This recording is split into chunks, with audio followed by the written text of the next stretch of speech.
내가 도적처럼 왔을 때 너는 자신할 수 있느냐?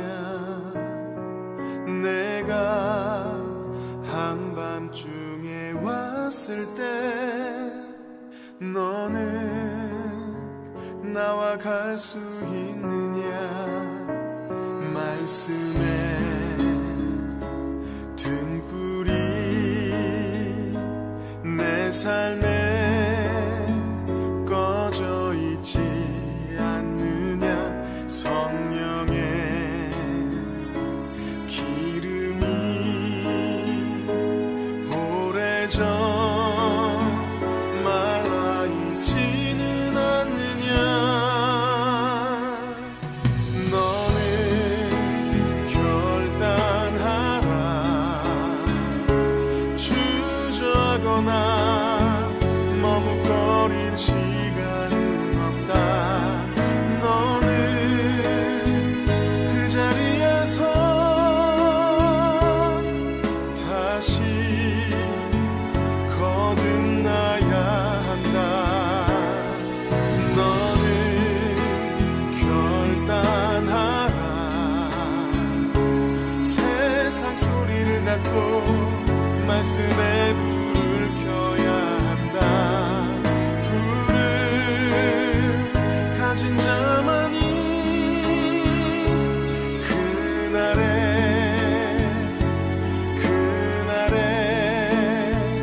나와 간다.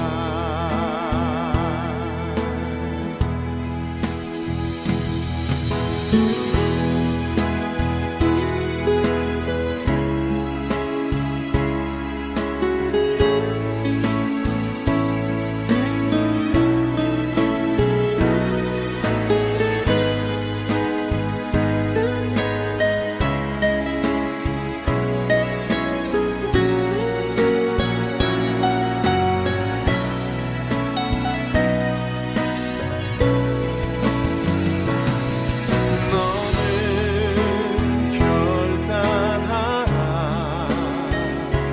주저거나 머뭇거릴 시간은 없다. 너는 그 자리에서 다시 거듭나야 한다. 너는 결단하라. 세상 소리를 닫고 말씀에 불을 켜야 한다. 불을 가진 자만이 그날에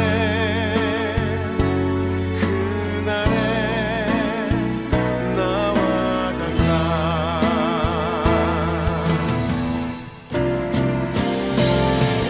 너는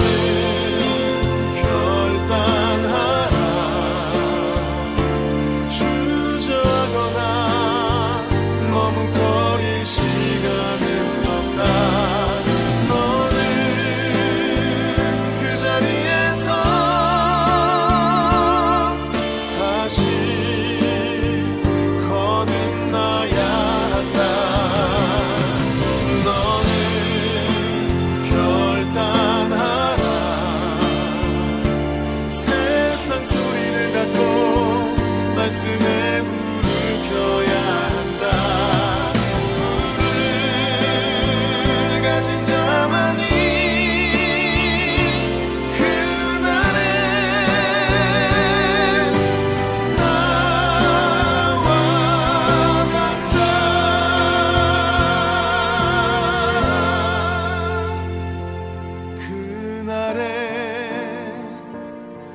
그날에 나와 같아.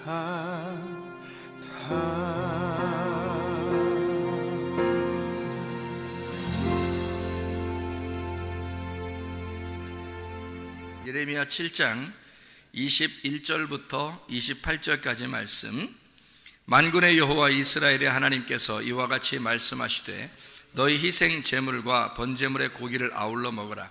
사실은 내가 너희 조상들을 애굽 땅에서 인도하여 낸 날에 번제나 희생에 대하여 말하지 아니하며 명령하지 아니하고 오직 내가 이것을 그들에게 명령하여 이르기를 너희는 내 목소리를 들으라. 그리하면 나는 너희 하나님이 되겠고 너희는 내 백성이 되리라. 너희는 내가 명령한 모든 길로 걸어가라. 그리하면 복을 받으리라 하였으나 그들이 순종하지 아니하며 귀를 기울이지도 아니하고 자신들의 악한 마음에 꾀와 완악한 대로 행하여 그 등을 내게로 돌리고 그 얼굴을 행하지 아니하였으며 너희 조상들이 애굽 땅에서 나온 날부터 오늘까지 내가 내 종 선지자들을 너희에게 보내되 끊임없이 보내었으나 너희가 나에게 순종하지 아니하며 귀를 기울이지 아니하고 목을 굳게 하여 너희 조상들보다 악을 더 행하였느니라. 내가 그들에게 이 모든 말을 할지라도 그들이 너에게 순종하지 아니할 것이요 내가 그들을 불러도 그들이 내게 대답하지 아니하리니 너는 그들에게 말하기를 너희는 너희 하나님 여호와의 목소리를 순종하지 아니하며 교훈을 받지 아니하는 민족이라. 진실이 없어져 너희 입에서 끊어졌다 할지니라. 아멘. 예레미야 7장 21절부터 28절까지 말씀을 우리 같이 읽어보았습니다.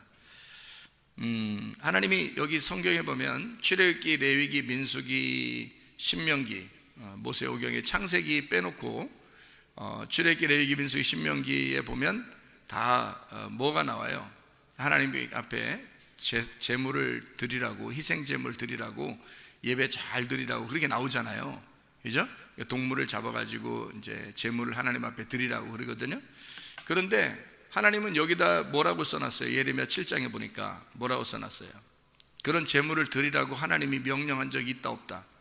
없다는 거예요. 그러니까 하나님은 명령 안 했다는 거예요. 그러니까 분명히 성경에 나와 있는데 그런데 하나님 명령하지 않았다 이렇게 나오잖아요. 그럼 이상하잖아. 하나님 해라고 해놓고 그 다음에 여기서는 명령하지 않았어 이런 얘기하는 거예요. 그러니까 이제 뭐는 사실은 내가 명령한 게 아니야 뭐 이런 얘기를 하죠. 그러니까 괜히 말을 좀 돌리는 것 같은 느낌 그런 거 들잖아, 그죠? 그러니까 이게 뭐냐 이거예요. 이게 뭐냐 이거야. 저는 이게 이제 느낌상 이 성경을 이렇게 읽으면서 그 느낌에 어떤 느낌이 드냐면 하나님이 그렇게 말하지 않았다라고 하는 거는 명령하지 않았다는 그런 내용으로 보여요. 그러니까 명령하지 않았다 그런 내용으로. 그럼 명령하지 않았으면 그럼 뭔 얘기야? 그럼 명령하지 않았으면 뭘로 얘기한 거예요? 명령하지 않았으면 뭘로 얘기한 거죠? 명령하지 않았다? 그러면 뭘로 얘기하는 걸까? 네, 그러니까 명령이 아니면 약속이에요, 약속. 그러니까 하나님의 약속, 하나님의 언약이라는 얘기예요.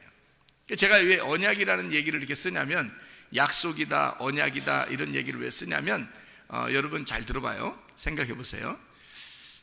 지금 여기 이스라엘 백성들이 광야에 이제 나오잖아요. 애굽에 있다가 광야로 나온다고, 모세와 함께 나온다고요. 근데 그 광야에 나온 사람들한테 다 제사를 드리라고 하고 하나님이 이렇게 살으라고 저렇게 살으라고 이런 명령들을 다 내린 게 이제 출애굽기, 레위기, 민수기, 신명기란 말이에요. 그 모세가 이제 다 쓴 내용이에요. 그럼 거기에 다 예배를 이렇게 드려라, 제사를 이렇게 드려라, 뭐 이렇게 나오는 거거든요. 자세하게 나와요. 이렇게 해라, 저렇게 해라, 뭐 이렇게 안 하면 죽는다, 뭐 이렇게 잘해야 된다, 뭐 이런 얘기를 막 써놨어요. 그러면 우리가 척 봐도 명령이잖아요. 그런데 하나님은 자기가 명령하지 않았다고 여기 말하잖아요. 그죠? 그러면 명령이 아니니까 약속이고 언약이다. 그러면 보세요. 광야로 나온 백성들은 하나님 보실 때 광야로 나온 백성들은 지금 뭐라고 얘기하는 거예요? 예레미야 7장을 보니까 지금 광야에 나온 백성들을 그냥 너희들하고 나하고 관계가 없는데 너희들이 나를 만나려면 이렇게 제사를 드려야 돼 라는 그런 의미로 명령한 것처럼 보여요? 아니면 좀 이렇게 나 명령하지 않았어 이렇게 얘기하는 거 보면 뭔가 좀 다른 약속, 다른 언약. 그러니까 애굽에서 광야로 탈출해 나왔다 하는 것은 뭐예요? 광야로 탈출해 나왔다. 그러면 자기 백성들을 데리고 나온 거 아니에요? 하나님이 자기 백성들을 광야로 데리고 나왔어요. 그러면 자기 백성들을 데리고 나왔다 그러면 이제 어떤 의미인지 한번 생각해 보세요. 자기 백성들을 데리고 나왔다. 그러면 이 백성들에게 하나님은 어떤 존재예요? 이 백성들을 데리고 나왔으니까 하나님은 어떤 존재예요? 이 백성들한테? 자기가 광야에서 자기는 어떤 존재예요? 마치 자기 백성들이 나올 때 그 백성들을 자기 자녀라고 한다면 하나님은 아버지가 될 것이고, 그죠? 예, 그들 백성들을 나올 때 그들을 양이라고 한다면 자기는 광야의 양들을 돌보는 목자가 될 것이고, 그리고 또 이 백성들이 자기의 백성들이 나올 때 자기의 백성들이 자기의 신부라 그러면 그 신부의 하나님은 남편이 되겠죠. 그렇게 되는 거예요. 그러니까 여러분 그 결혼식 같은데 한번 가봤나요? 결혼식 구경하면 기분 좋죠. 그러면 결혼식 구경하면은 결혼식 할 때 왜 가장 하이라이트, 중요한 하이라이트에서는 뭐 해요? 결혼식 할 밥 먹죠. 여러분 밥 먹으러 가는 경우가 상당히 많지. 사람들 결혼식 한다고 밥 먹으러 그냥 가는 사람이 되게 많아요. 밥만 먹고 그냥 가는 사람도 있어요. 그냥 막 결혼식 구경도 안 하고. 이거 진짜 못된 사람이야. 왜냐면 결혼식을 갔으면 축하를 해줘야 되잖아. 축하를 해준다는 것은 거기 이렇게 앉아서 있어야 되는 거잖아요. 그죠? 예, 그러니까 사진도 좀 같이 찍어주고요. 그죠? 예, 그렇게 해야 되잖아요. 그죠? 새신랑 새신부는 막 이렇게 같이 사진 찍어주면 그 사진 보면서 좋아하고 그러는 거 아니에요. 그죠?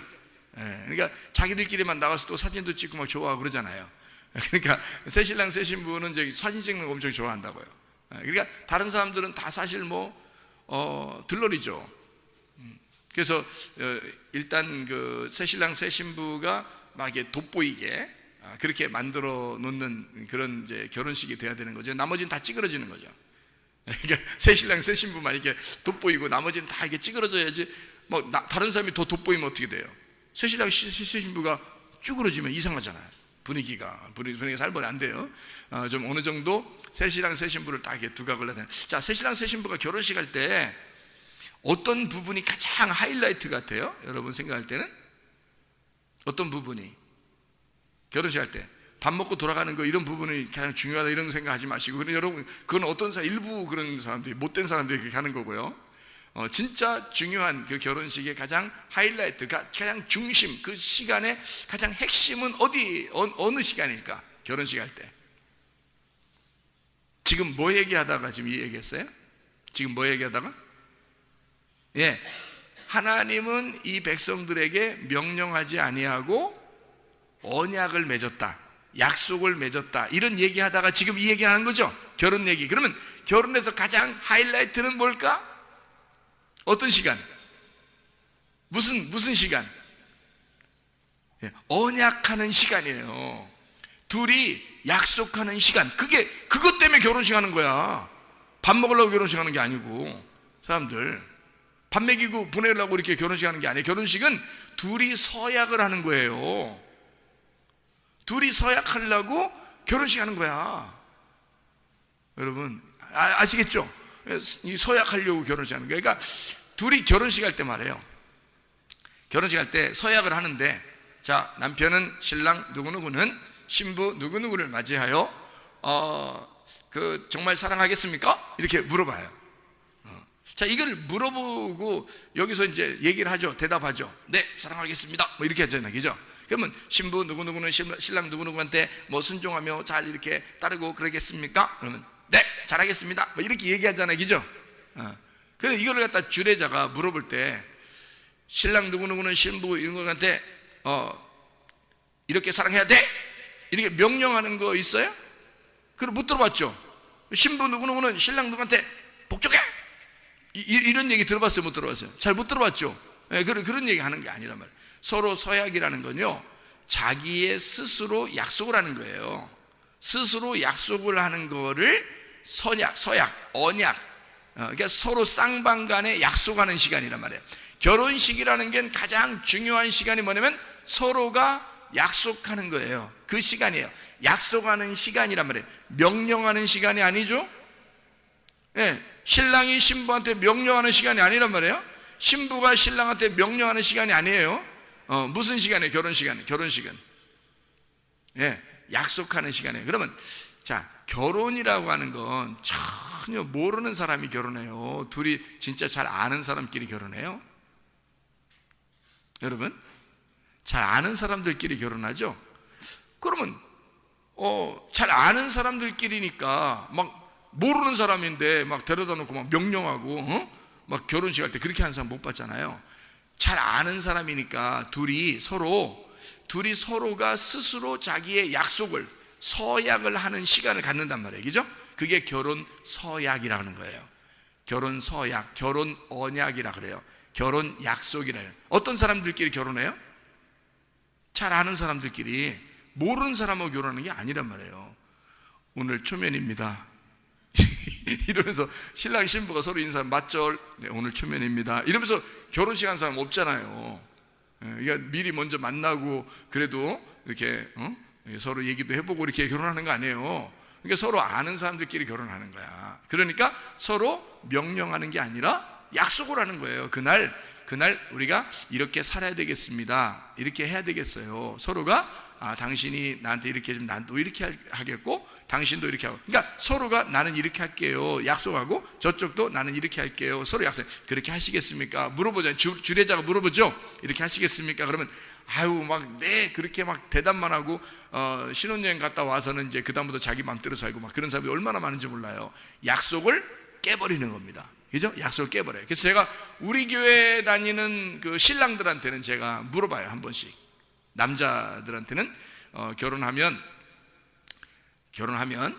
한 번도 화 안 낼 수 있겠습니까? 이렇게 물어봐요. 그게 저보다 어리니까 어린 청년들한테 이렇게 물어봐요. 결혼하게 되면 한 번도 짜증 안 내고 화 안 낼 자신 있느냐? 이렇게 물어봐요. 그러면 결혼해라. 만약에 화 날 것 같다 그러면 결혼하지 마라. 결혼을 한 번도 화내지 않을 자신이 있다 그러면 결혼해라. 이 얘기를 제가 총각들한테 꼭 물어보거든요. 잘 물어보는 거죠, 그죠? 그게 얼마나 중요한 얘기야. 그것만 잘 지켜도 여자들이 얼마나 행복하겠어요, 그죠? 그러면 화 한 번도 안 내는 신랑과 함께 사는 신부는 남편에게 정말 복종하고 사랑하고 그러지 않겠습니까? 그죠? 당연한 거지. 그래서 남자들한테만 물어보는 거예요. 여자들한테는 화 한 번도 안 내고 결혼 생활 했으면 이거는 진짜 지키기 어려워요. 여자들은 지키기 어려운 거니까. 이거는 뭐 대답은 목사님이니까 목사님 앞에서 네 이렇게 얘기해도요 그건 뭐 못 지키게 돼 있는 거예요. 여자들은요. 여자들을 정말 내가 비하해서 하는 얘기인데요. 여자들은 지키기 어려워요. 그러니까 남자들한테 물어보는 거야. 남자들 자신 있냐? 응? 화 한 번도 안 낼 자신 있냐? 그러니까 목사님도 화 한 번 안 내고 내가 사니까 그러면 너희들도 화 안 내고 살 자신 있으면 결혼해라. 그렇지 않으면 결혼하지 마라. 이렇게 자신 있게 얘기를 한단 말이에요. 그러니까 그런 이제 마음을 가지고 결혼해야 된다. 자, 보세요. 결혼하게 되면 결혼하는 서약이 가장 중요한데 그 서약에서 명령을 하느냐 아니면 약속을 하느냐. 결혼 명령이라고 그래요. 결혼 서약이라고 그래요. 예, 결혼 서약이라고 그러죠. 결혼 명령이라고 쓴 데는 없더라고. 주례자가 이렇게 주례 결혼서 이게 결혼서 이렇게 주거든요. 이렇게 써가지고 사인해주고 이제 주는데 그게 이렇게 거기 보면은 결혼 명령 이렇게 쓴 데가 없더라고요. 다 결혼 서약이라고 썼어요. 결혼 언약 이런 걸로 써 있어요. 그러니까 약속이죠, 그죠? 서로가 약속을 하는 거예요. 나는 이렇게 살겠습니다. 나는 이렇게 살겠습니다. 하고 약속을 하는 거거든요. 그게 얼마나 좋은지 몰라요. 자, 그러면 성경에서 제사를 드려라, 희생 제물을 드려라 라고 얘기하는 것은 하나님의 명령일까 서약일까? 네, 약속이라는 거죠. 그런 면에서 약속이라는 거예요. 제가 얘기하는 거는. 그러니까 애굽에서 이스라엘 백성들을 끌어낼 때 일단 광야로 데리고 나왔을 때 하나님은 이스라엘 백성들을 뭐라고 여기냐면 양들을 데리고 나왔다. 자기 양들을 데리고 나왔다. 이렇게 생각하고요. 자기 자녀들을 데리고 나왔다. 이렇게 생각도 하고요. 자기 아내를 데리고 나왔다. 자기 신부를 데리고 나왔다. 이렇게 생각한단 말이에요. 신부 데리고 오면 하나님이 신랑인 거고, 자녀들 데리고 나면 하나님이 아버지가 되신다는 거고, 양들을 데리고 나왔다 그러면 하나님이 목자가 되신다는 얘기입니다. 그러면 광야에서 자, 누가 책임진다는 얘기예요? 자녀들은 아버지가 책임진다는 얘기고, 신부는 신랑이 책임진다는 얘기고, 그죠? 양들은 목자가 책임진다는 얘기야. 그러니까 양들한테 뭐라 그러냐면, 양들한테 야 니네 말이야 광야로 나오면 이렇게 해야 돼. 목자가 아무리 명령해도 말이에요, 양들이 못 알아들어요. 양들이 못 알아들어. 못 알아들어. 그래서 그냥 목자 혼자 약속을 하는 거예요. 그냥 양들하고 같이 목자 혼자 약속을 하는 거야. 자녀들한테도 마찬가지야. 뭐 어린 애들한테 어른 아버지 엄마가 뭔 명령을 내려요. 약속을 하는 거죠. 그냥 아빠 엄마가 널 책임질 거야 이러면서 약속하고 이렇게 해줄게, 그런 거 하는 거죠. 신부한테 신부가 뭘 알아서? 신부가 뭘 알아 여러분? 응? 여자가 이렇게 하면 이제 비하가 되는 거예요. 그러니까 여자에게 뭘 진짜 몰라서 그런 게 아니라, 남자가 내가 여자를 책임져야지, 그런 마음을 가지고 약속을 하는 거예요. 그게 이제 신랑의 약속이라는 거죠. 그러니까 명령이 아니라 약속이다. 다시 말하면 광야에 나온 백성들을 명령으로 생활하라고 하지 않고 언약으로, 결혼 서약으로 너희들 이렇게 약속하며 우리 서로 사랑하면서 살지 않겠냐 하면서 데리고 나온 거지, 명령이 아니었다, 이런 얘기를 지금 하고 있는 거예요.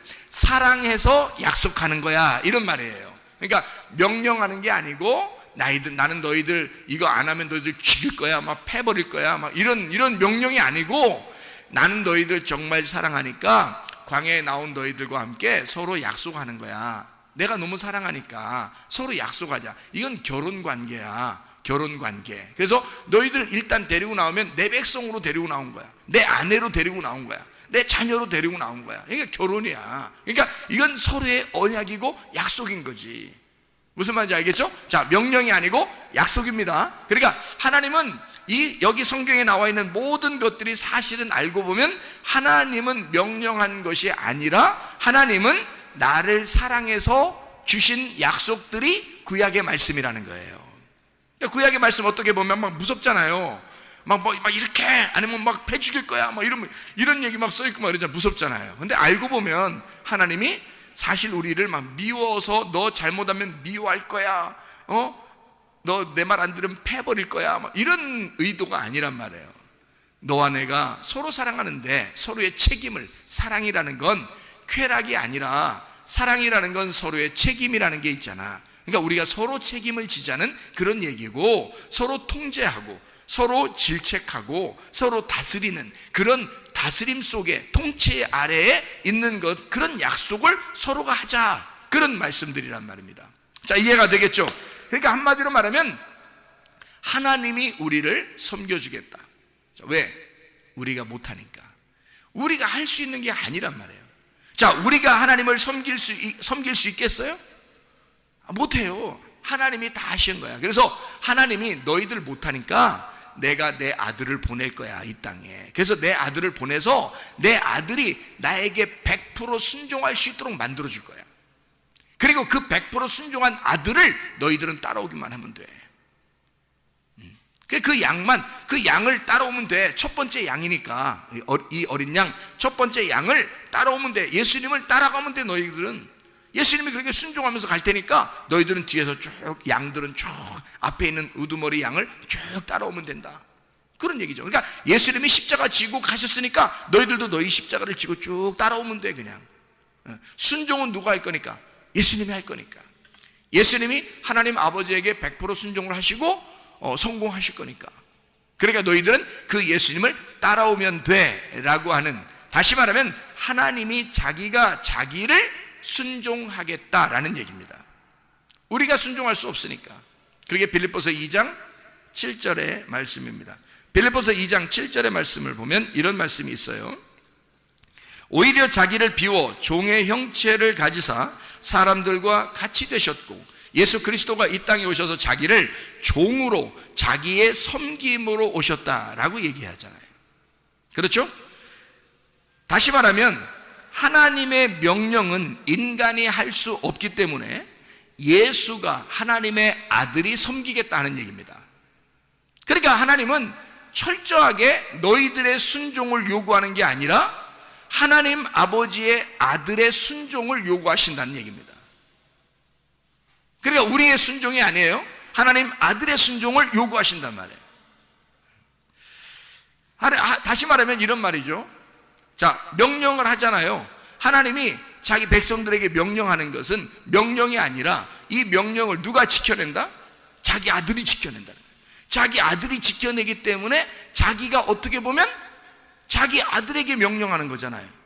자기 아들만 지켜내는 거니까. 그러면 자기가 자기 아들에게 얘기한다는 건 누가 누구에게 얘기한다는 거예요? 자기가 자기한테 얘기하는 거예요. 왜? 자기 아들이 자기잖아. 하나님이 하나님의 아들에게 명령하는 거니까 하나님이 결국에는 자기가 자기에게 명령하는 거란 말이에요. 이해가 되겠죠? 우리에게 해달라고 하는 얘기가 아니라 자기가 자기 아들에게 명령을 함으로써 예수가 철저하게 자기가 하나님 아버지에게 자기를 종으로 들여 섬긴다 하는 말입니다. 자기가 자기에게 명령을 한단 말이에요. 예를 들어서 이런 거죠.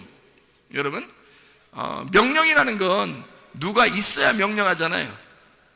야, 뭐 해야 돼? 뭐 이러면 누가 있으니까 하는 거지. 예를 들어서 산 꼭대기 올라가 가지고 말이야, 혼자 이쪽 산에서 저쪽 산을 보면서 이상하게 저쪽 산에다가 말하고 싶어. 여기서 저쪽 산에다가 이야 너 말이야 그래서 이렇게 막 하는데 뒤에 등산하는 사람이 뒤에서 이렇게 올라오는데 갑자기 소리가 막 나는데 뭔가 막 우렁차게 누구한테 명령을 하는 그런 소리가 들려요. 그래서 뒤에 산에서 이제 등산하는 사람이 쭉 올라오면서 보니까 뭐가 막 그래서 막 하면서 막 명령을 하고 막 이러니까 뒤에 등산하러 올라온 사람들이 어떻게 해요? 끝까지 꼭대기까지 올라올까요? 아니면 올라오다가 멈칫할까요? 올라오다 멈칫해요. 뭔가 소리가 막 이상한 소리가 나는데 혼자 있는데 혼자 누구한테 명령을 해. 가끔 보면 동네에서도 혼자 막 명령하면서 다니는 사람들이 있습니다. 꽤. 그럼 그런 사람들이 있으면 여러분이 막 가가지고 저랑 같이 이렇게 얘기 좀 하고 그럴까요? 뭐 이런 사람이 있어요? 이상하죠. 좀 이상하죠, 그죠? 좀 이상하니까 좀 가까이 이 사람이 막 명령하면서 막 쓰레기 주워가지고 던지면서 명령하면서 딱 우리한테 찾아오면 어떻게 해요? 쫓아오면 우리가 어떻게 해요? 아 반갑습니다. 뭐 오늘 초면에 서로 같이 커피 한잔 마실까요? 이렇게 못한단 말이에요. 도망간다고, 그죠? 왜 그러세요? 왜 그러세요? 이런단 말이에요. 뭔가 이상하잖아요, 그죠? 뭔가 이상하잖아. 그러니까 누군가가 있어야, 상대방에 누군가가 있어야. 근데 참 이상, 이 동네 사람들 중에 참 그런 사람들 많더라고요. 혼자 말하고 다니는 사람 참 많더라고요. 혼자 말하고 다니는 사람들이. 그래서 난 전화하는 줄 알았어요. 그때 귀에 뭐 꽂아 있는 것도 없고 뭐 손에 들고 있는 것도 없는데 혼자 뭘 얘기를 하면서 다니는데, 그러면 아니면 이제 기도를 하든지 뭐 이런 사람들이 혹시 걸어다니면서 기도해야 됩니다 이런 거 하면 교회에서 배워가지고 걸어다니면서 기도할 수도, 그렇게 생각도 했는데 알고 보니까 그냥 눈 뜨고 눈을 45도 위쪽으로 뜨면서 이렇게 뭔 얘기하면서 이렇게 가는 그런 사람들이 상당히 좀 있더라고요. 그런 사람 여러분이 어떻게 가까이 하고 싶어요? 아니면 조금 거리를 좀 두고 싶어요?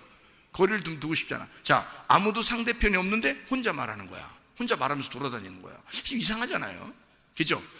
명령이라는 건 상대방이 있어야 합니다. 약속도 상대방이 있어야 약속하는 거예요. 혼자는 약속하는 게 아니고 혼자 명령하는 게 아니거든요. 명령은 누군가가 있어야 되거든요. 생각해 보세요. 자, 성경 창세기에 1장에 보면 명령이 나와야 안 나와요? 명령이 창세기 1장에 나와야 안 나와요? 명령이 나와요. 자, 그러면 명령이 어떤 명령이 나와요? 명령이 나오는데 명령이 나와요. 창세기 1장에. 자, 무슨 명령이 나올까요? 첫째 날 빛이 있으라. 놀랍죠? 명령합니다. 뭐 상대방이 있어야 명령하는 건데 빛이 있으라 막 이렇게 명령을 해요. 그러니까 빛이 있으라라는 말은 결국 하나님이 혼잣말이에요? 아니면 누군가를 대상으로 명령을 지금 하고 있는 거거든요. 그러면 하필이면 다른 걸 명령하는 게 아니라 빛이 있으라라고 명령을 한단 말이에요. 그러면 뭐가 있기 때문에 빛이 있으라고 명령을 한 거잖아요. 잘 생각해 보세요. 뭐가 있기 때문에 빛이 있으라고 명령했어요? 창세기 1장 2절에 어둠이 있기 때문에 창세기 1장 3절에 빛이 있으라고 명령한 거라는 거지. 그러니까 누구한테 명령한 거예요? 누구한테? 무슨 대상이 있으니까 명령을 한 거 아니야. 그러니까 지금 누구한테 명령을 한 거야? 하나님은 빛이 있으라 그랬으니까. 누가 있으니까 얘기한 거잖아. 아무도 없는데 혼자 얘기하면 이상하다 했잖아. 누가 있으니까 얘기했잖아. 누구한테? 어둠이 있으니까. 어둠한테 빛이 있으라고 그런 거야. 그러면 어둠한테 왜 빛이 있으라고 그러는 거야? 하나님이 자기가 나는 빛이야, 너희들은 어둠인데 나는 빛이야. 그러면 아무도 사람이 없는데 그냥 어둠이라는 땅에 어둠에다가 그냥 빛이 있으라 그러는 거예요. 그 말은 무슨 말이냐면 거기 아무도 없는데 혼자 명령한 거야. 누구한테 명령한 거예요? 누가 누구한테? 자기가 자기 아들한테 명령하는 거야. 그래서 요한복음 1장에 하나님의 아들이 빛으로 오셨다 그러는 거예요. 그러니까 자기가, 아버지가 아들한테 너 비다 있어라 이 말이야. 자, 너는 생명이 되어라 이 말이죠. 너 빛이 있어라. 빛을 주어서 어둠에게 이 빛이 나가서 살게 해라 그 말이에요. 그러니까 아버지가 자기 아들에게 명령한 거야. 한마디로 말하면 자기가 자기에게 명령한단 말이에요. 헛소리 하는 게 아니고요. 진짜 빛이 있으니까. 아무도 없는데 그냥 눈 45도 위에 뜨고서 그냥 걸어가면서 혼자 말하는 사람은 아무것도 안 생기는데 그냥 얘기하는 거잖아. 근데 빛이 있으라니까 진짜 빛이 있었잖아. 이거는 진짜 있는 거란 말이에요. 그러니까 이거는 헛소리가 아니라고. 자기가 자기 아들에게 명령하는, 자기가 자기에게 명령하는 거란 말이에요. 자기가 모든 것을 내가 살리겠다, 내가 빛을 주겠다, 내가 생명을 주겠다, 내가 생명을 줘서 살게 하겠다. 한마디로 말하면 어둠이 있는 곳에 내가 나에게 명령함으로 어둠을 내가 살려주겠다, 어둠을 내가 섬겨주겠다 하고 명령하신다는 거란 말입니다. 자, 다른 사람에게 얘기한 게 아니고 자기가 자기에게 명령하는 거라고. 왜? 어둠을 살려줘야 하니까. 그게 빛이 나가야 살려지니까. 자, 무슨 말인지 알겠죠? 사람들이 행하라는 얘기가 아니란 말이에요.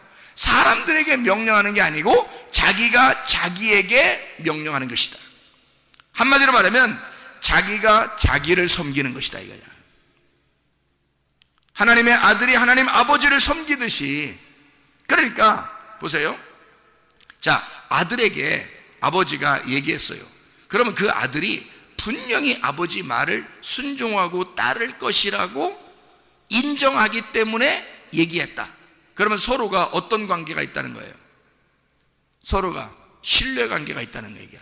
믿는다는 얘기야. 나는 아들을 믿어. 내가 말하면 이렇게 할 거를 내가 믿어.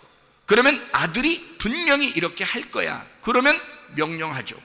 그러면 서로 약속을 하죠. 그러니까 서로가 서로에게 약속의 관계가 되면 서로가 믿는 거란 말이에요. 서로 신뢰가 되는 거란 말이에요. 이런 믿음의 관계가, 서로에게 믿음이 필요한데 이 믿음은 언제 생기는 거야? 어떻게 할 때 생긴다고 그래요? 믿음이 어떻게 할 때 생기는 거예요? 말씀을 들을 때 믿음이 생긴대요. 그러면 여러분을 하나님이 믿을 때, 하나님이 여러분을 하나님을 신뢰하려면, 여러분이 하나님을 신뢰하고 하나님이 여러분을 신뢰하려면 어떻게 하면 신뢰가 되겠어요? 말씀을 들으면 신뢰가 된다는 거지. 말씀을 들으면 믿음이 생긴다는 거죠. 그러니까 사람들은 말씀을 안 들으면서 나 하나님 믿어요, 이건 안 된다는 얘기예요. 그건 눈 45도로 뜨고 그냥 혼자 말한다는 똑같아요. 상대방이 있어야 되잖아. 서로의 신뢰관계, 서로의 약속이라는 건 상대방이 있어야, 신랑은 신부가 있어야 되고 신부는 신랑이 있어야 서로 약속, 결혼에 서약을 하는 거죠. 혼자 서약하는 게 없잖아요. 그럼 혼자 무슨 결혼이야?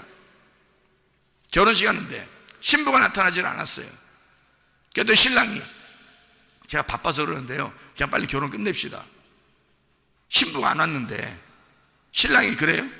신부 안 왔는데 신부가 와가지고 아니 신랑이 안 왔는데 신부가 와가지고 우리 그냥 저 바쁜데요, 그냥 결혼 빨리 하고 끝나죠 뭐, 이렇게 할 수 있겠냐고요. 신부가 안 왔는데 신랑이 나 결혼 빨리 끝내십시오, 이렇게 하는 사람이 있겠냐고요. 안 된다고요. 그 결혼은 파토가 된다고요. 다시 해야 돼요. 다시 모여서 돼요. 둘이 같이 왔을 때 해야 되는 거예요. 신뢰, 서로의 믿음이라는 건요, 한쪽 사람이 믿어서 되는 게 아니에요. 양쪽에 서로 신뢰가 돼야 된다는 거야. 하나님은 우리를 믿으셔요. 하나님은 우리를 신뢰하신다고. 하나님 전적으로 우리를 믿는데 우리 쪽에서 하나님을 안 믿는단 말이야, 문제는. 그러니까 서로 결혼이 안 되는 거예요. 결혼 서약이 하려면 서로가 서로의 신뢰관계가 있어야 결혼이 성립이 되는 거잖아요. 근데 하나님은 우리를 믿는데 우리는 하나님을 안 믿어요. 그러니까 너희가 하나님 믿으려면 말씀을 들어야 된다는 거야. 말씀을 들으면 너희가 믿음이 생기는 거 아니냐. 하나님의 말씀을 너희가 들음으로 믿음이 생긴다. 그래서 말씀을 듣게 되고 믿음이 생기면 하나님을 신뢰하는 거죠. 그러면 서로가 약속을 하는 거란 말이야. 자, 그러니까 아직 약속을 받지 못한 사람들은 그게 뭘로 들려? 명령으로 들리는 거지만, 약속을 서로 서약을 해서 서로가 신뢰하는 관계가 되고 서로가 서로를 알게 되면 어떻게 해요? 이게 약속이라는 걸 알게 된다는 거죠.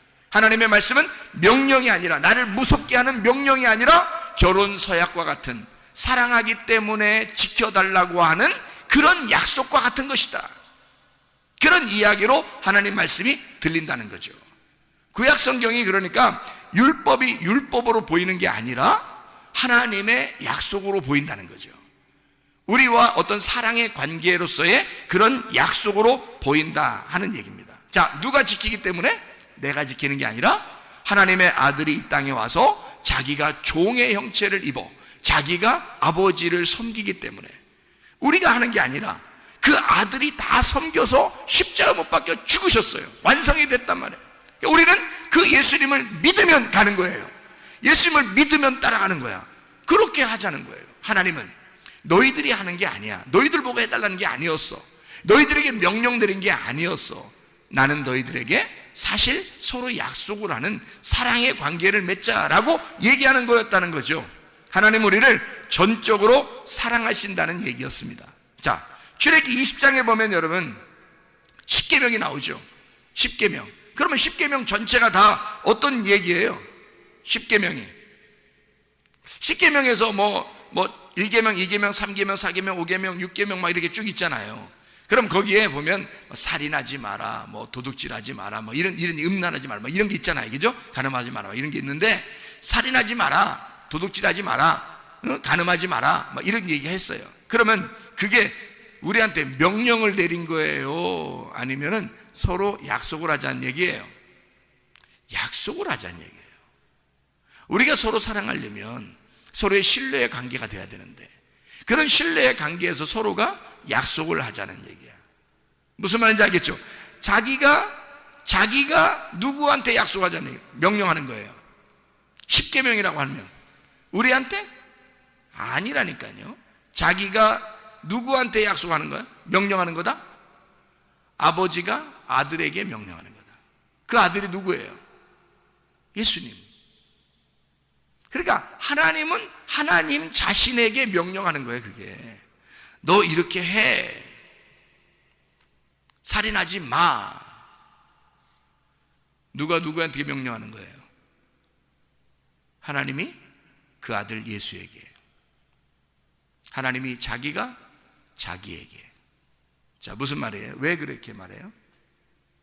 자기가 자기를 다짐하는 거란 말이에요. 자, 우리에게 그렇게 안 하면 너 패 죽일 거야, 이런 어떤 의미가 아니라, 하나님이 잘 생각해 보세요, 여러분. 자기가 자기한테 명령을 함으로써 자기가 다짐하는 거잖아요. 잘 생각해 보세요. 그러면 우리가 지키는 거다, 하나님 아들이 지키는 거다? 하나님 아들이 지키는 거다. 그러니까 여러분, 이 세상 사람들이 하나님의 아들도 안 됐는데 다 지킬 수 있을까요? 이렇게? 못 지키죠. 근데 여러분, 교회에 나와서 하나님 말씀 듣고 하나님의 자녀가 됐어요. 하나님의 아들이 됐어요. 그러면 이거 지키라고 안 해도 지키죠. 그런 거 말 안 해도 지킨단 말이에요. 이건 뭐 너무 쉬운 거야. 그냥 하나님의 아들의 삶을 살게 되면 당연히 지키는 거란 말이에요. 당연한 얘기란 말이에요. 그죠? 그러니까 이것이 명령이 아니라 하나님의 아들이 되면 뭐가 되는 거예요? 약속이 되고 서약이 되고 사랑이 되는 거란 말이에요. 아버지가 아버지의 아들과 함께 명령했던 그 약속했던 그 내용이 우리에게는 사랑으로 들린단 말이에요. 누가 이행했기 때문에? 그 아들 예수가 다 이행했으니까, 그 아들 예수가 다 실천했으니까 우리는 너무 사랑스러운 거야, 그 아들 예수가. 그러니까 예수를 너무 사랑하니까 그 아들 예수를 나의 신랑으로 받아들이는 거야. 그러면 그 아들 예수 신랑을 너무 사랑하잖아 우리가. 그러니까 너무 사랑하니까 그냥 어떻게든지 잘해주고 싶은 거예요. 그죠? 그게 사랑이란 말이에요. 사랑하면 뭐든지 해주고 싶으잖아요. 명령하는 게 아니죠. 야, 너 교회 열심히 다녀. 그리고 열심히 헌신하고, 기도회 열심히 해. 응? 뭐 예배 이렇게 드려. 제사는 이렇게 드려야 된다. 그렇게 안 되죠. 그런 얘기가 아니죠. 사랑하게 되면, 사랑하는 관계가 되면 그냥 사랑하고 싶은 거예요. 더 해주고 싶은 거예요. 그죠? 그런 관계로 바뀌겠죠. 하나님의 아들이 되면요. 그 아들 예수 그리스도만 잘 받아들이면 그런 관계로 변하는 거죠. 다시 말하면 살인하지 마라. 하나님은 사랑이니까. 그러면 뭐 어떻게 살아란 얘기예요? 사랑으로 살아란 얘기죠. 사랑으로 하나님이 살겠으니까 너희들도 사랑하며 살아라. 그 말 아니에요? 그죠? 하나님이 자기가 나는 사랑하며 살 거야. 그런 결심이잖아요. 서로 결혼하면서 약속하면서 그런 얘기야. 너 살인하지 마. 너 사랑해야 돼. 이 말이 아니라 난 너 사랑하며 살 거야. 난 내 결심한다. 나 살인 안 해. 살인하지 마. 살인하지 마. 나 사랑하며 살 거야. 너도 날 사랑하면서 살아. 얼마나 좋은 얘기예요. 내가 너 사랑할 거야. 살인하지 마. 사랑할 거야. 자, 그런 얘기죠. 자기가 모든 것을 하겠다고 하는 다짐이란 말이에요. 약속. 자기가 섬겨주겠다. 명령이 아니라 잘 섬겨주겠다. 요한복음 2장에 보면 가나의 혼인잔치가 나옵니다. 거기에 막 물이 포도주로 변했습니다. 포도주가 다 떨어지니까 물이 포도주로 변해요. 예수님이 어떤 마음으로 그걸 다 해줬을까요? 혼인잔치인데 포도주가 떨어지니까 너무 삭막하잖아. 그러니까 예수님이 어떤 마음으로, 하나님의 어떤 마음을 가지고 있으니까 물이 포도주로 변하게 해서 그 잔치를 흥을 돋고 왔나요? 하나님의 사랑의 마음이 예수님을 감동했다는 말입니다. 그죠? 그러니까 거기에서는 뭐 율법이 어떠네, 뭐 법은 어떠네, 이건 이렇게 하네 저렇게 하네 이런 거 다 따지지 않고 예수님이 나는 너희들이 사랑해. 나는 너희를 사랑하러 왔어. 모든 이 세상의 율법은 내가 지킬 거야. 그리고 내가 그 율법 안에서 죽을 거야. 그러니까 나는 너희를 사랑하기만 하면 돼. 너희들도 내 피를 마시고 내 살을 먹음으로써 서로 잔치가 끊어지지 않고 서로 사랑했으면 좋겠어. 그래서 물이 피가 되게 해서 물이 포도주가 되게 해서 막 잔치하게 하는 거예요. 끝까지. 가나의 혼인잔치죠. 하나님의 사랑을 그냥 보여주는 거예요. 요한복음 4장의 사마리아 여자한테 뭐예요? 아랫물을 떨어온 여자한테 내가 우유물을 주고 싶어. 네가 내가 누군 줄 알았다면 위에 있는 생수를 달라고 했을 거야. 예수님이 뭘 주고 싶은 거예요? 진짜 물 주고 싶어서 그런 거예요. 진짜 사랑을 주고 싶어 그런 거예요. 하나님 아버지의 사랑을 깨닫게 해주고 싶은 거 아니에요. 그죠? 하나님 아버지의 사랑을. 너 나한테 구해야 된다. 물 좀 구해야 된다. 뭐 이런, 아니 여자가 안 구할까 봐 막 구하라고 그러는 거예요? 여자가 안 구할까 봐? 예수님이 먼저 물어보잖아요. 네가 내가 누군 줄 알았다면 나한테 물 좀 달라고 했을 건데 하면서 왜 괜히 그 말해요? 왜 괜히 그 말해? 물 주고 싶으니까 그런 거예요. 위에 있는 생수를 주고 싶으니까 그런 거예요. 그 말은 지금 자기가 온 목적이 뭐야? 사랑하고 싶은 거야. 하나님의 사랑을 가지고 온 거야. 그래서 자기는 사랑하는 거예요. 너 매일마다 물 들어오지? 난 널 정말 사랑하는데 내가 주는 물을 마시고 살았으면 좋겠는데. 사랑하는 거예요. 다른 조건이 없어. 그냥 사랑하는 거야. 그게 주님의 마음이란 말이에요. 다른 뭐 어떤 명령, 너 이렇게 해야 돼, 저렇게 해야 돼, 뭐 그러면 내가 사랑해 줄 거야, 뭐 그러면 천국 가, 뭐 이런 얘기가 아니잖아요. 다른 거 안 해도 돼. 네가 나만 알면 되는데, 내가 누군지 알면. 근데 그거 몰라도 나는 너한테 사실 사랑을 주러 왔어. 그 말이잖아요. 누가 물어봤어요? 예수님한테? 안 물어봤어요. 예수님이 괜히 가가지고 물 좀 줘 그러잖아요. 여자가 먼저 안 물어봤어요. 예수님이 먼저 물어봤어요. 물 좀 줘라. 당신이 누군데 나한테 물 달라고 그래요? 부끄럽게. 그냥 물 좀 줘. 헛소리 하지 말고. 예수님이 그냥 괜히 말 걸고서 괜히 말을 하나씩 더 해요. 이 여자는 부끄러워서 말도 안 하려고 그러는데 예수님이 그냥 계속 말 걸어서 말한 거예요. 여자가. 그 말은 무슨 말이냐면 예수님이 둘 중에 누가 더 안 달란 거예요. 누가 더 막 마음이 더 막 간 거야. 예수님 쪽이 더 그런 거예요.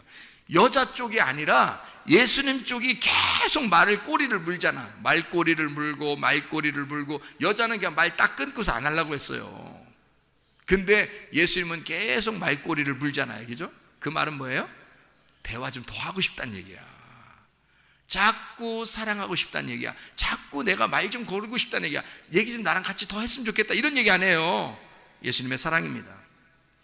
요한복음 5장에 보면 베데스다 연못에 38년 된 병자가 나옵니다. 그 사람을 치료하는데 어떤 율법적인 거나 뭐 어떤 조건이나 뭐 이 사람, 야 너는 뭐 죄 졌으니까 죄를 갖다 다 용서 빌고 회개하고 무릎 꿇고 3시간씩 기도하고 이렇게 하고 나한테 와라, 이런 얘기 안 하잖아요. 예수님이 그냥 지나가다가 38년 된 병자 그 사람을 콕 집어서 낫게 한단 말이에요. 그냥 낫게 해요. 아무 조건이 없었다는 얘기죠. 그죠? 자, 뭐 하러 오신 분이니까? 예수님은 사랑하러 내려오신 분이니까. 그냥 사랑하고 싶어서 내려왔다, 그 말입니다. 요한복음 11장에도 뭐라고 그래요? 요한복음 11장에 보면 나사로가 부활했습니다. 죽은 나사로가 부활해요. 그러면 죽은 나사로가 어디 있었어? 어디 있었는지 몰라요. 죽은 나사로가 죽어서 어디에 있었다라고 하는 것은, 나사로라는 이름이 어디에 죽어서 어디에 있었다는 것은 딱 한 군데가 나오는 데가 있긴 있어요. 누가복음 16장에 19절부터 31절까지 말씀. 부자와 거지 나사로에서 그 나사로는 아브라함의 품이라는 낙원에 들어갔었어요. 그러니까 여기 예수님의 친구 나사로가 요한복음 11장에 죽었는데, 그 친구 죽은 나사로가 3일 동안 어딘가 있었어. 그렇죠? 3일 동안 어딘가 있었는데 어디 있었겠어? 같은 나사로가 있는 데 있지 않겠어요? 아무래도 나사로가 있는 곳에 있는 거 아니에요. 그게 어디야? 아브라함의 품이라고 하는 낙원에 있었겠죠. 그죠? 3일 동안 거기에 있다가 예수님이 거기에 있는 나사로를 불러들인 거예요. 땅으로 다시. 일 나와. 그러니까 무덤에 있는 나사로에게 명령했어요. 그러면 야 나사로야 나와라. 나사로는 그때 살아 있었어요? 죽어 있었어요? 아니, 여러분 잘 생각해 보라니까. 나사로가 무덤 안에 지금 죽어 있었어? 살아 있었어요? 죽어 있었는데, 죽어 있는 사람한테 예수님이 나사로야 나와라 그러면, 지금 죽어 있는데 죽어 있는 사람한테 나사로야 그러면 어떻게 벌써? 그럼 나사로야 하면 이제 뭐 혼이 막 다시 들어오고 막 살아나고 막 이렇게 막 다시 막 생명이 막 들어와서 막 뭐 한참 이렇게 막 움직이고 막 이렇게 막 이게 막 이게 탁탁탁 벌떡벌떡 이렇게 하다가 이제 이렇게 있다가 강시처럼 이렇게 일어났을 수도 있어요. 왜냐면 꼭 묶여 있으니까 이렇게 일어났을 수 있단 말이야. 에? 나사로야 하니까 이렇게 했다가 나사로야? 나 부르는 거 아니야? 이렇게. 그러면 일단 살아있는 나사로를 부른 거예요? 죽어있는 나사로를 부른 거예요? 죽어있는 나사로를 부른 거예요. 죽어있는 자가, 죽어있는 자 시체를 어디에 있어? 딴 데 있는데 죽어있는 시체한테 얘기했다는 말은 이상하잖아요. 자, 상대방이 있어야 명령을 할 거 아니에요. 상대방이 있어야 명령할 거 아니야. 그러면 예수님이 나사로야 살아나라 했을 때 그러면 누구한테 말한 거예요? 죽어있는 나사로인데? 지금 없어요. 혼이 떠나가 있어서 딴 데로. 여기는 지금 없단 말이야. 근데 없는데 거기다가 그냥 막 얘기한 거예요. 그러면 예수님이 이상한 분이야? 이상하죠? 그러니까 그게 뭐냐면 나사로야 나와라 명령이잖아요. 명령했는데 그게 이런 말이에요. 자, 예수님이 사람들을 향해서 야, 믿음이 없는 사람들, 부활에 대해서 전혀 모르는 이 사람들이 너무 안타까운 거예요. 그래서 예수님이 눈물을 흘리시는 거예요. 그리고 나사로야 나와라 그러는 거야. 그 나사로야 나와라 하는 그 나사로가 죽어있는 사람이야. 지금 어디 있는지 몰라. 근데 예수님이 지금 부르는 거예요. 그러면 지금 시체한테 얘기하는 거니까 전혀 뜬금없이 얘기하는 거란 말이에요. 그죠? 그런데 누군가, 아니 여기에 누가 있어야 내가 부를 거 아니오. 여기 누군가 살아있는 사람이 있으면 나와라, 아니면 일로 와봐, 이렇게 내가 말할 거 아니에요. 그죠? 그런데 사람이 없다니까. 거기에 지금 죽어 있다니까. 근데 그걸 부른다는 그 얘기는 누가 누구한테 얘기하는 거예요? 자기가 자기한테 얘기하는 거예요. 왜 자기가 자기한테? 뭔가 대상이 있어야 명령을 할 거 아니에요. 나사로야 나와라 명령할 거 아니야. 근데 자기가 자기한테 얘기해. 왜요? 자기가 자기에 대한 다짐이야. 잘 생각해 봐요. 죽어있는 자에게 자기가 지금 얘기하는 거야. 그러면 자기는 다짐을 하는 거야. 어떤 다짐? 나는 생명이야. 내가 생명이라고. 내가 생명이니까 내가 말하면 너는 살아나야 돼.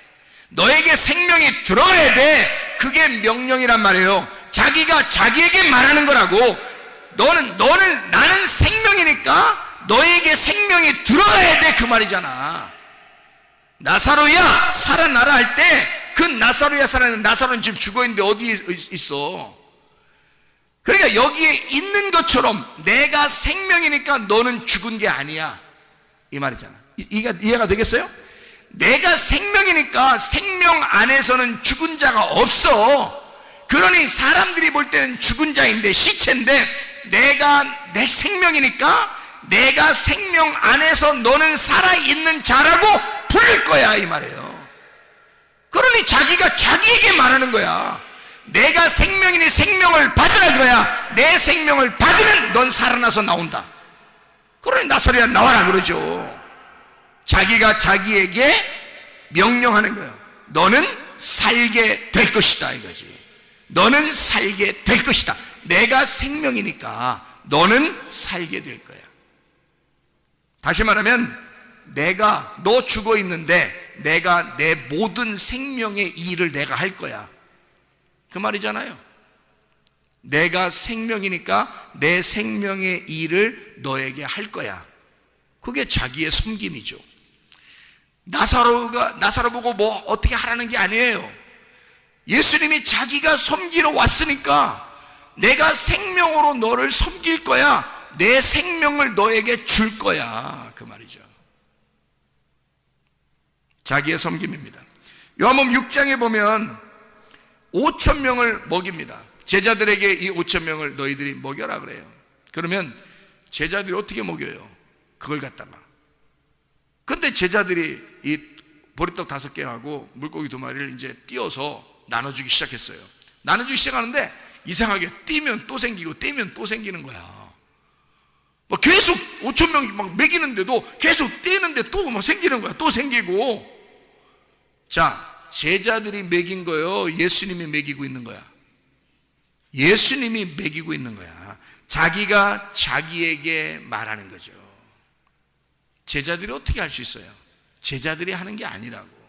내가 이 백성들을 섬길 거야. 광야로 나온 이 백성들을 내가 섬길 거야. 그러니까 너희들은 그냥 떼서 줘. 내가 줄 거니까. 내가 하늘의 양식이니까. 그러니까 나를 뜯어서 주는 거야. 너희들은 날 뜯어서 줘. 계속 줘. 그러면 그들이 먹을 거야. 제자들한테 말하는 게 아니라 내가 이들을 먹일 거야, 그 말이잖아요. 자기가 모든 것을 하겠다, 자기가 섬겨주겠다라는 말입니다.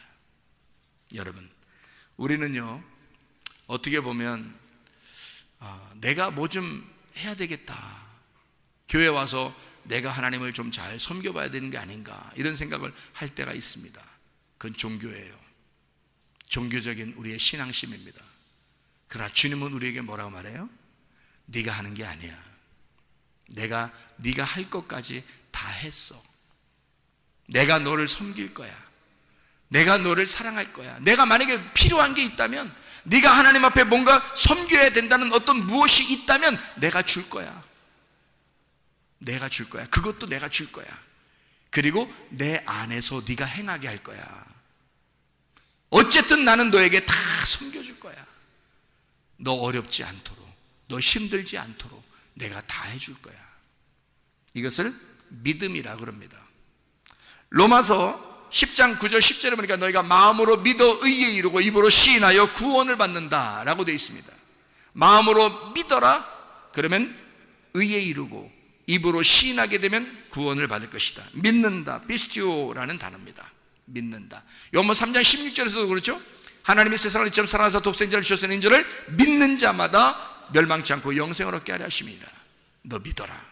너는 믿기만 하면 된다. 로마서 1장 17절 보니까 의인은 믿음으로 말미암아 살게 될 것이다. 믿음, 피스티스라는 믿음으로 살게 될 것이다. 너 믿음 안에 있으면 된다. 믿기만 해라. 자, 믿음이 우리를 살게 합니다. 다시 말하면 예수 그리스도를 믿으면 예수가 그 안에서 자기가 행하시고 자기가 일하신다는 얘기예요. 자기가 섬기신다는 얘기예요. 다시 말하면 내가 뭘 해서가 아니야. 내가 치료할 수도 없고 내가 회복시킬 수도 없고 내가 사랑해 주는 게 아니야. 하나님은 우리를 사랑하고 싶어하고 하나님이 우리를 회복시키고 싶어하고 하나님이 우리를 치료하고 싶어하고 하나님이 우리를 구원하고 싶어하는 거예요. 하나님이 자기의 생수를 우리에게 주고 싶어하는 거예요. 하나님이 우리를 살려주고 싶은 거예요. 하나님이 우리를 사랑하고 싶은 거예요. 하나님이 섬기고 싶은 거예요. 하나님 자기가 더 안 달라서 우리를 사랑하고 싶은 거예요. 우리가 하는 게 아니라 하나님의 섬김이 있는 것, 이게 믿음이라는 것입니다. 종교는 내가 하나님을 섬기는 거지만 믿음은 하나님이 나를 섬기는 것이다, 이 말입니다. 여러분의 병도 다 치료받을 줄로 믿습니다. 여러분 모든 환경도 다 회복되게 될 줄로 믿습니다. 왜냐하면 하나님께 맡겨, 그러면 하나님께서 다 섬겨주시기 때문입니다. 우리 한번 기도하겠습니다. 기도할 때 우리 하나님 아버지, 하나님의 섬기심으로 내가 믿음을 가지고 승리하며 생활하게 도와주시옵소서. 하나님이 하나님과의 나와의 약속, 그 서약, 결혼의 서약, 그 사랑의 서약을 통하여 주님과 내가 서로의 신뢰관계, 믿음으로 살아가게. 하나님, 우리는 주님을 믿습니다. 나를 섬겨주신 하나님을 믿습니다. 하나님, 나를 치료해 주십시오.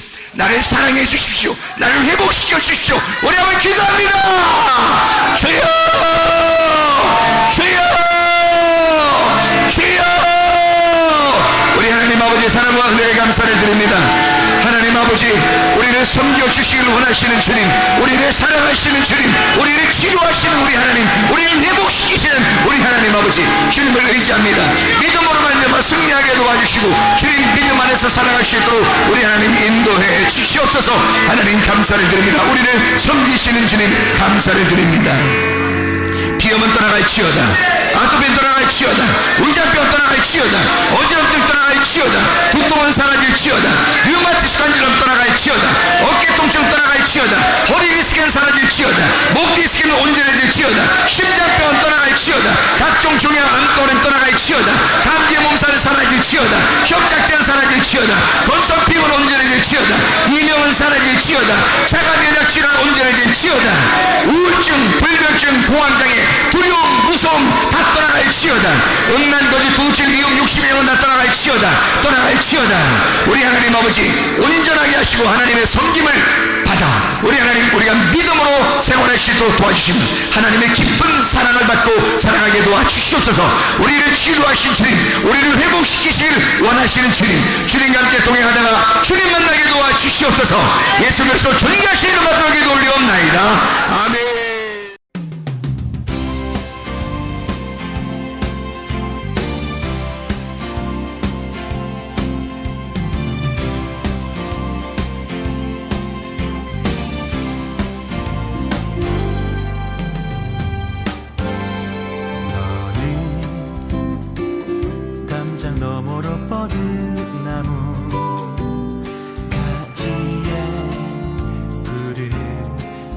열매처럼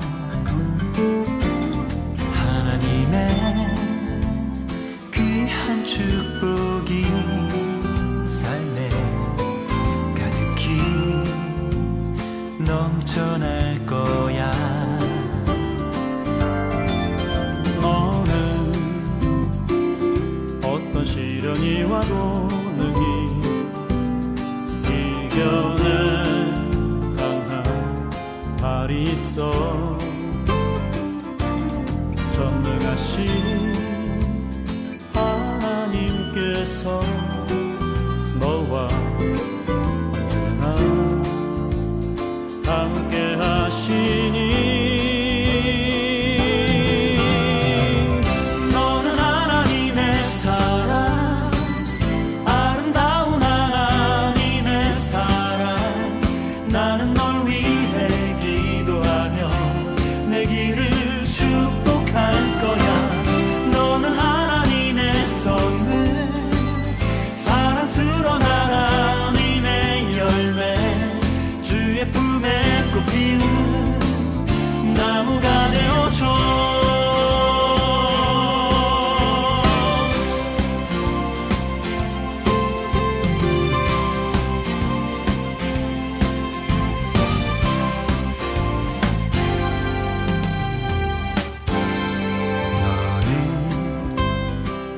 담장 너머로 뻗은 나무 가지에 푸른 열매처럼 하나님의 귀한 축복이 삶에 가득히 넘쳐날 거야. 너는 어떤 시련이 와도 능히 이겨낼 강한 발이 있어. 전능하신 하나님께서 너와 언제나 함께 하시니.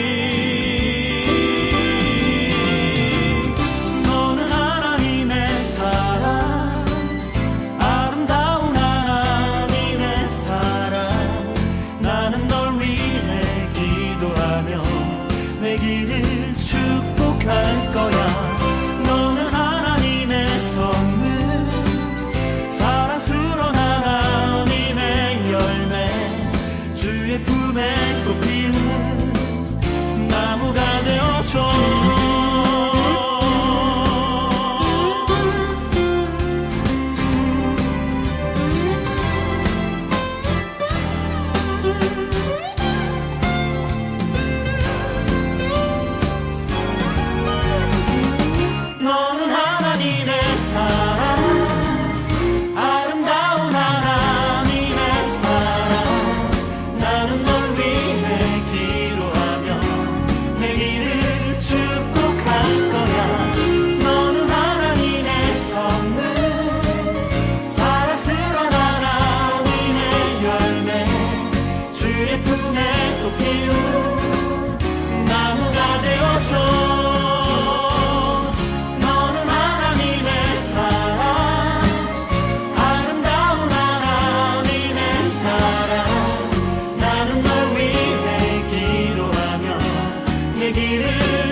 주의 품에 꽃 피운 나무가 되어줘.